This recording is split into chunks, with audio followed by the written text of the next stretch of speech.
শীত জেঁকে বসতে শুরু করেছে উত্তরের জেলাগুলোতে। এরই মধ্যে উত্তরের সীমান্তবর্তী জেলা পঞ্চগড়ে তেঁতুলিয়ায় তাপমাত্রা 12-র ঘরে নেমে এসেছে। বুধবার সকাল 6টায় সর্বনিম্ন তাপমাত্রা রেকর্ড করা হয়েছে 12.8 ডিগ্রি সেলসিয়াস।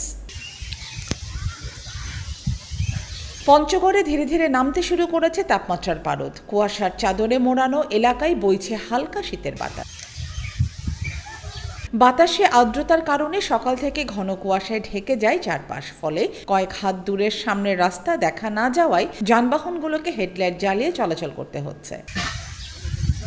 পঞ্চগড়ে আবহাওয়া পর্যবেক্ষণ কেন্দ্রের কর্মকর্তা জিতেন্দ্রনাথ রায় জানিয়েছেন, তেঁতুলিয়ায় সন্ধ্যা থেকে সকাল 10টা পর্যন্ত কুয়াশার চাদরে ঢাকা থাকবে চারপাশ। বাতাসে প্রচুর পরিমাণ জলীয় বাষ্পের ফলে দিনের বেলায়ও কোথাও কোথাও কুয়াশা দেখা যেতে পারে। নভেম্বরের শেষ দিকে মৃদু শৈত্যপ্রবাহ বয়ে যেতে পারে। এরপর ডিসেম্বর জুড়ে পঞ্চগড় ও আশেপাশের এলাকায় একাধিক শৈত্যপ্রবাহ বয়ে যাওয়ার সম্ভাবনা রয়েছে বলেও জানান তিনি। ফরহান আহমেদ, আয়না টেলিভিশন।